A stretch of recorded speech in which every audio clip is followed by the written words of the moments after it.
Our speaker this second part of the session is James Lansberry of Samaritan Ministries. What's interesting is that James and I actually first met at a ALEC meeting, the American Legislative Exchange Council, several years ago. And at that time, his organization was fast growing, and this was before the Affordable Care Act. This was probably in 2008 or some year like that.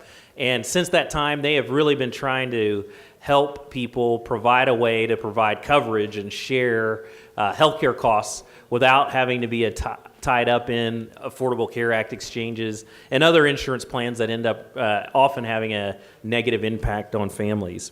James Lansberry is the Executive Vice President of Samaritan Ministries International, where he's the Director of the Morning Center Maternity Care Project. Mr. Lansberry also serves as President of the Alliance of Healthcare Sharing Ministries.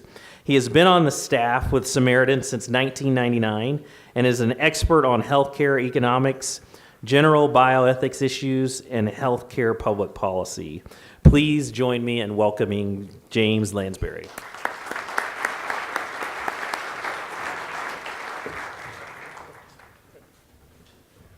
Well, good afternoon.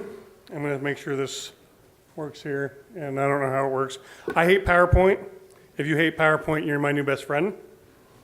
If you don't hate PowerPoint, I will tolerate you later. So, a quote that always comes to mind when I get up to talk about Samaritan Ministries, and I think fits for this entire conference, which is, those who say something cannot be done should please refrain from interrupting those who are doing it. Free market in medicine is something that many people outside of this room are telling you cannot be done. Healthcare sharing is something that people don't think is a good idea. It is an unworkable model that is currently working at $14 million a month for Samaritan Ministries members alone. Samaritan Ministries is a non-insurance approach to healthcare. We are a healthcare sharing ministry. We have 49,000 families, 160,000 people who are sharing over $14 million a month in medical bills. Healthcare sharing in general has grown from about 100,000 members in 2008 to over 450,000 people taking part in healthcare sharing since then, because of a small but very effective exemption in the Affordable Care Act that relays what we like to refer to as an island of freedom for people who would like a free market, faith-based healthcare system. So how Samaritan Ministries works in general is that we work as a community to share those healthcare bills. So any need over $300, our members send into our office. We coordinate who's sharing with whom, and our members send a monthly share of only $405 to another family that month. And we coordinate that sharing back and forth to make sure those needs get met. And so every month that's $14 million plus getting met. My family itself had a $200,000 need a couple of years ago when my youngest son was born. We had not just $200,000 passed through our hands, but we actually got notes and cards from 43 different states, checks, cards that are stacked this tall that I have sitting back in my office, over 300 different families sharing in that need with us that lifted not just the financial end of the burden, but the spiritual and the emotional burden as well. People across the country paying for our little boy who had spent 11 days in the NICU. It was a traumatic experience for us, but from our members' standpoint, the reason people like being a part of something like Samaritan Ministries is that there's no bureaucracy, there's no insurance, no Medicaid. Our members choose their own doctors. Note that I call you doctors, not that P word that we're going to stay away from. Members choose their own hospitals. They are people. We treat them as people, and they treat one another as people. That personal touch of sharing with one another changes the face of healthcare for them and changes the model that we're looking at for how we handle things. But that desire to help one another is a part of what insurance should be and isn't. But it's also a part of what we are and always have been. So let's talk about how healthcare sharing works and how Samaritan Ministries works with respect to you, because that's really what you care about, is how can we work together in making healthcare better than it has ever been? How can we work together to pursue true doctor-patient relationships in the face of an industry that is becoming over-bureaucratized every single day, and where every single influence in the marketplace and from government is pushing against what you want to do, which is simply help patients.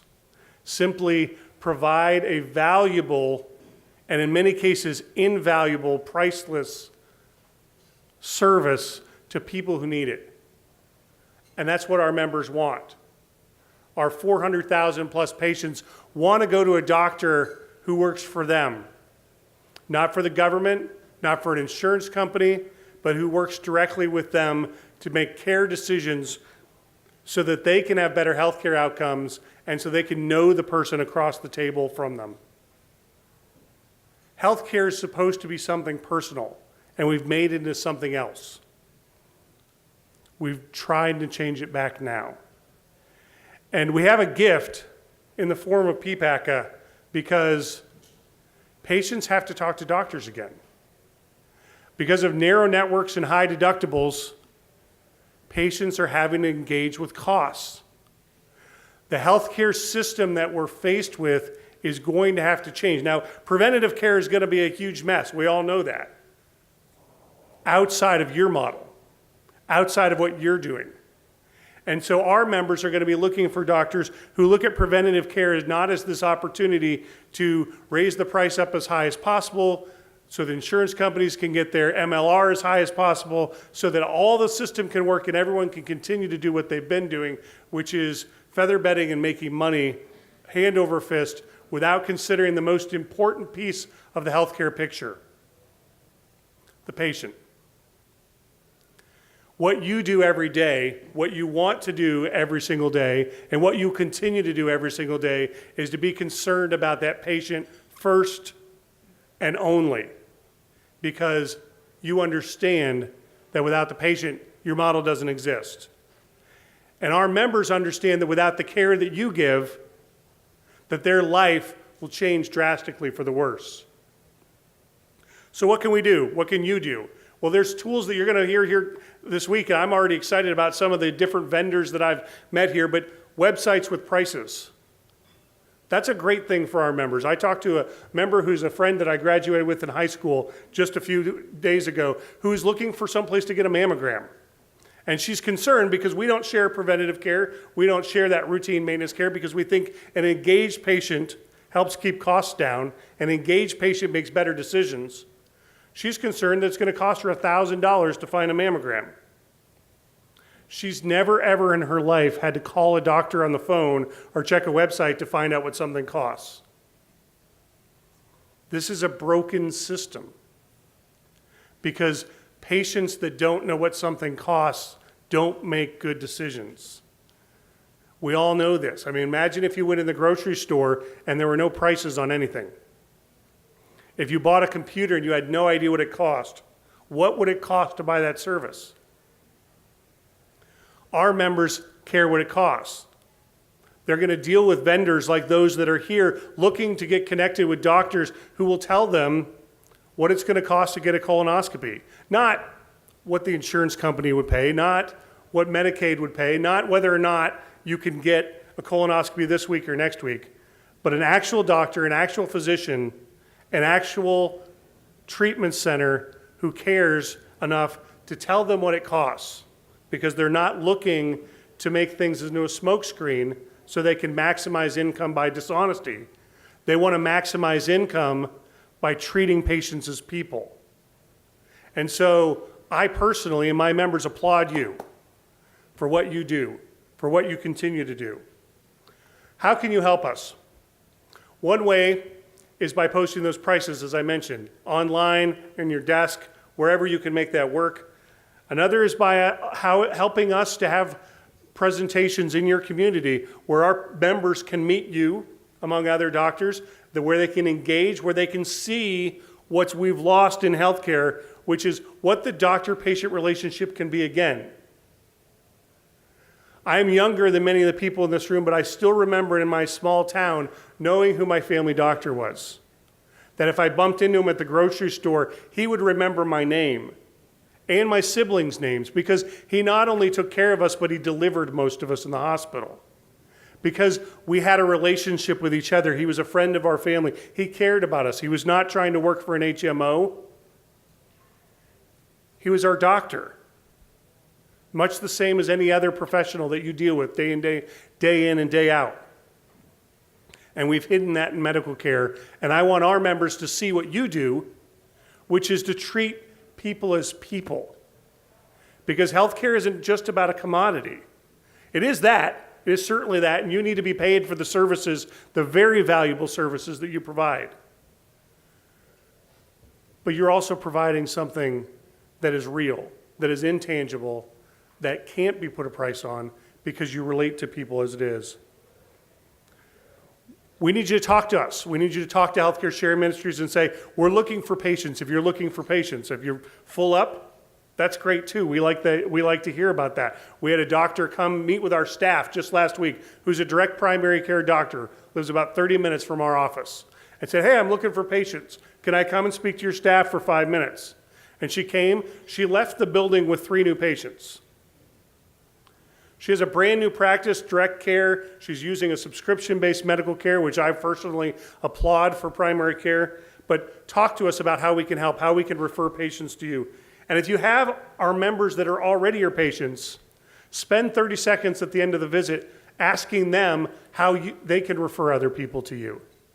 Because again, word of mouth, satisfied patients, satisfied customers, is by far the best marketing that you can do. But I can tell you that when our members come into your office, one thing that we can promise you is they won't bring a card. They won't bring some kind of a contract with which you have to pay X or Y, or you have to provide X or Y in order to get that patient to be seen. They won't ask you about whether or not Medicaid would help in the situation. Our organization is unique among all the organizations that I'm aware of, wherein we openly discourage our members doing Medicaid. We hate Medicaid so much that we actually started the Morning Center, which is a free, gospel-centered, nonprofit maternity care provider in Memphis, Tennessee, where the infant mortality rate is the highest in the United States, where we're serving women without any government dollars in the inner city for their sake so that we can reach out to them, because we think that the poor deserve something better than Medicaid. We think the poor deserve to be seen by a doctor who cares about them. You can help us with our HSA bill. Healthcare Sharing Ministries right now are not considered high deductible insurance plans, and we're very happy with that. But we have a bill before Congress in language in most HSA reform bills right now that would allow the use of an HSA with Healthcare Sharing Ministries. This means that our members for that primary care, that preventative care that normally we don't share, are going to be able to have a tax-sheltered mechanism to save for that so that you can interact with them with a debit card, which is a really nice way to make sure that you're getting what you need and they're getting what they need. So we have several bills with language in that in Congress, and you can look it online at Samaritan Ministries Grassroots on Facebook, and you can find out what particular congressman that we're trying to lobby for that. And we have a lot of support in Ways and Means right now to get that bill through. We have no idea if the president would sign it, but we're trying to make sure that that's there. The last thing that you can do for us is that you can just simply do what you already do, which is treat our patients, our members, as careful consumers of your good, as people who you care about, and people who you want to provide something valuable to, and that they will treat you the same way. We want you to communicate back with us about the services that you're getting and about the ways that we can improve how our members are interacting with their doctors, interacting with the surgery centers, so that we can make sure all of that works. But just do what you do because you're good at it. And that's why our members are going to come to talk to you.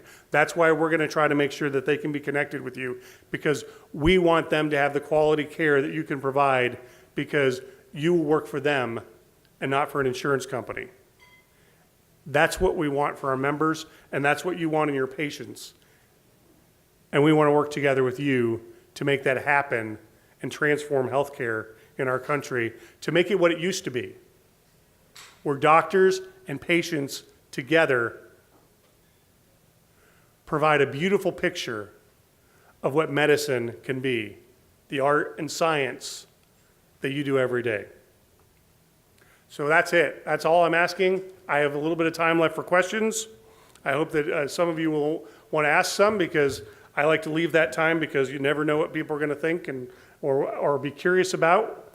So feel free to come to the mic. And So a person who is going to sign up for this, do they pay a monthly fee? I'm not sure how that works out.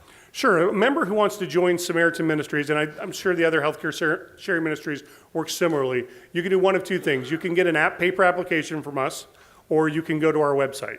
We actually have a way that you can join online. There's a relatively short form that we ask people to fill out. We do ask a church leader to verify that you're attending church. That's part of what our members have agreed to do as a part of their participation. They attend church 3 out of 4 Sundays. They're praying for one another. This is a faith-based healthcare model. I understand that not everyone is looking for that, where this is, and that's great too. We think that that this is an integral part of what we do and an integral part of the community that we provide. And so you send that form in with the first month's share and an administrative fee that we ask for up front. And after that, you're a member, and any bills that come in after that that are unrelated to pre-existing conditions that aren't related, you'll be treated as a self-pay patient by your doctor and your hospital, and then you'll send those on to us. So the process for members is you're going to be a self-pay patient. You're going to be treated as such by your doctor. You're going to be treated as such by your hospital, and that we act as a clearinghouse to make sure those burdens get lifted when those bills are there. And so we'll work with the providers in the case of hospitals, the trolls that you all hate, and we'll work with the doctors to try to make sure all of that works out to get those payments there. But the member is going to pay their bill directly. But it's a very simple form to fill out. You can do it online at any time. And then the monthly share each month, after the third month, $405 for a family of 3 or more, less for couples and singles, goes directly to another member who has a medical need. And you'll know what that is. You pray for them. You send a note or a card along with it. It is the only check that I write every month.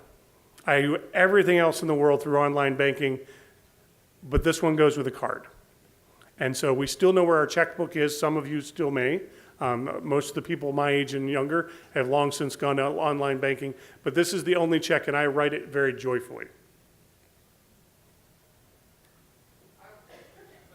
Come on up to the mic. I used to be a Baptist, so I sit in the back.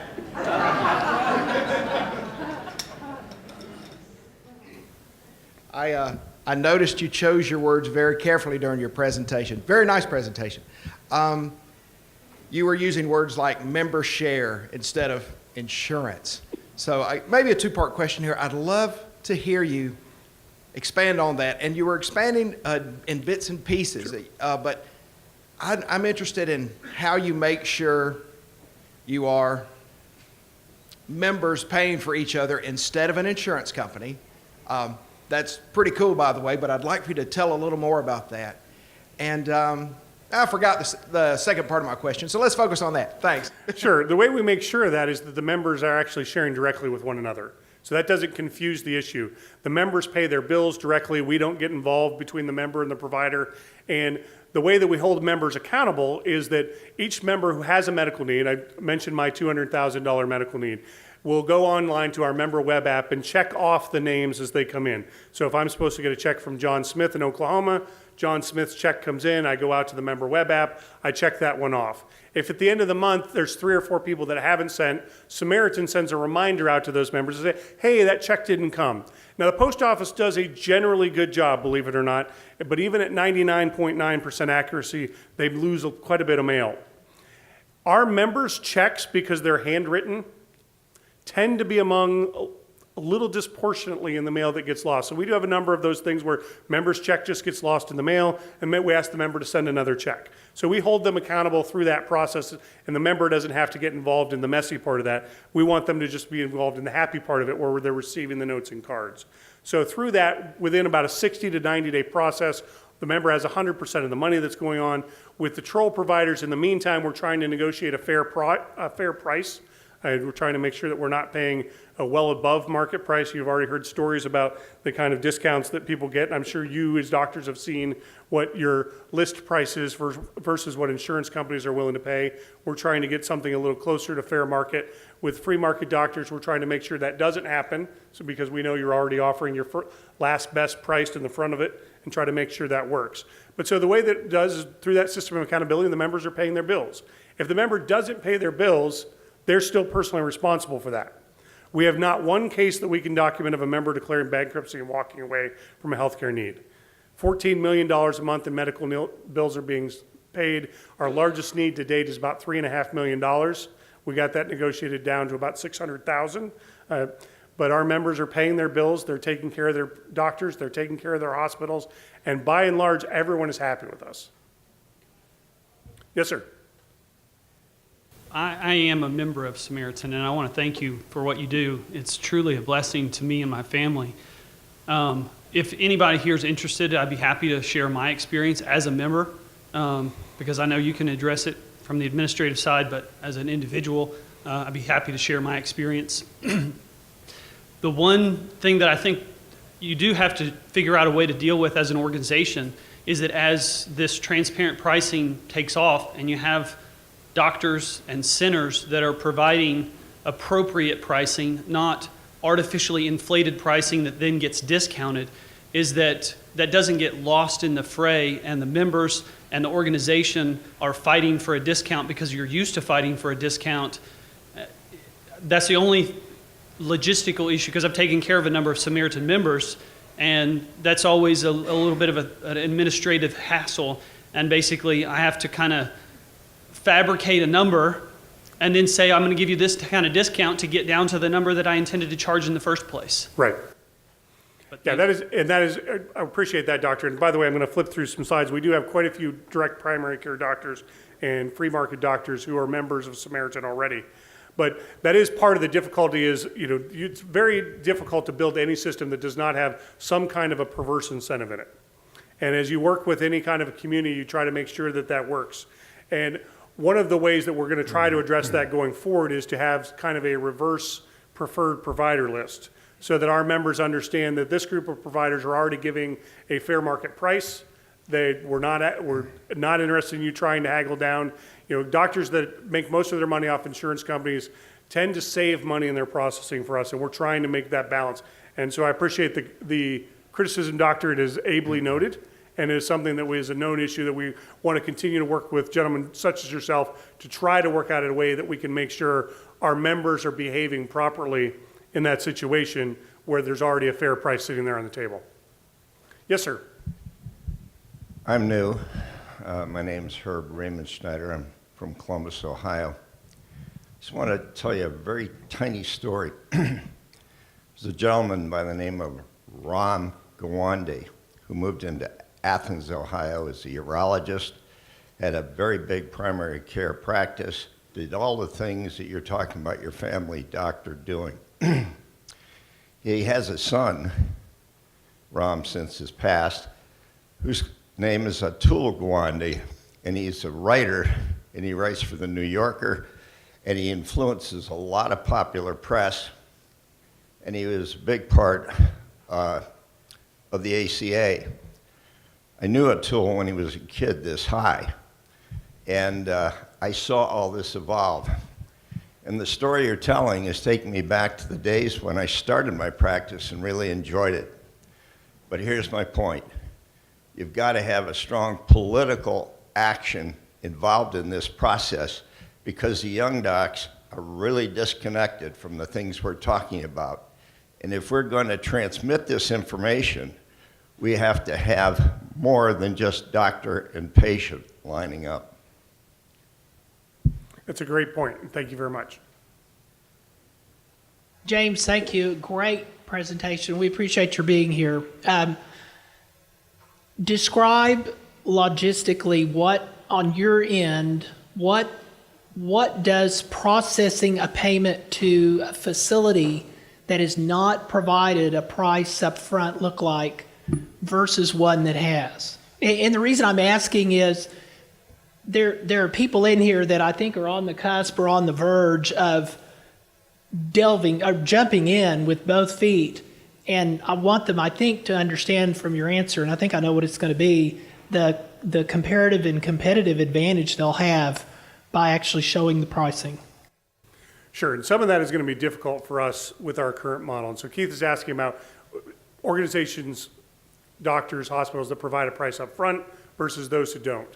And from our perspective, that's going to be always difficult to tell, and we're going to have to work through how we can communicate that going forward, because for the most part, our members send the bills to us after the services have been incurred. And so all we're seeing is itemized bills, whether or not the hospital or the doctor told them up front what the cost was, or whether they didn't find out till they got the bill.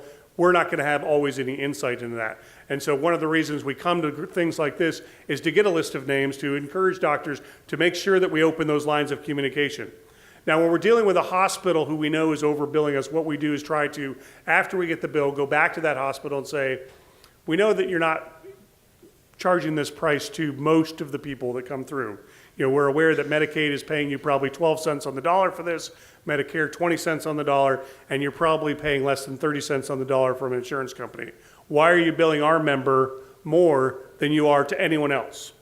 And we'll try to work through that situation. Now, when we go back to that provider or that doctor or that hospital, what we're doing is opening up that dialogue to make sure that is there. And we've trained those who are negotiating to, when we do accidentally run across a free market doctor who said, this is already my price, to stop that process at that point and say, okay, look, this is what we're doing. The trick becomes in how we make sure that that doesn't have to happen up front, because we don't want there to be any kind of a hint from you that we're getting in between you and the patient. And that's why we don't tend to do that. We have a third party that we actually work with that does some of this negotiation. Now, we're working with a doctor or with Oklahoma Surgery Center. We know already, because this is on a list of those bills that are going to come through, that we already know are already flattened down to a real market price. In fact, well, I would say below a market price. I'm sure Keith's leaving money on the table for what he could get out of his surgery center when you compare to what the hospitals are out here charging. But we already know that, and so our goal is to expedite that and make that move a little more quickly so that we don't have to delay the member being able to pay that bill. Because we want to make sure the members share their checks with that member so that that member can get the money to the doctor, to the hospital, to the surgery center as quickly as possible. Now, our process moves relatively quickly. You know, the bills that we receive in the month of August, we're going to share in the month of October. We have worked out things with particular surgery centers from time to time where we actually work out a way that some of our members that have, from a discount, extra money that they're sitting on, that we can move that to the surgery center or the doctor a little more quickly to make sure that happens. Because again, we want to honor and reward those doctors and surgery centers that are taking care of our members directly. But we try to remove as much bureaucracy as possible in your stake to make sure that goes, and that's part of that communication process, so that if you have a problem with one of our members, we'd like to know about that. If you have a member that didn't pay their bill very quickly, you had a member that tried to negotiate a discount when you had a flat price up front, we can instruct the member and do some education in that situation to make sure they understand why this is different.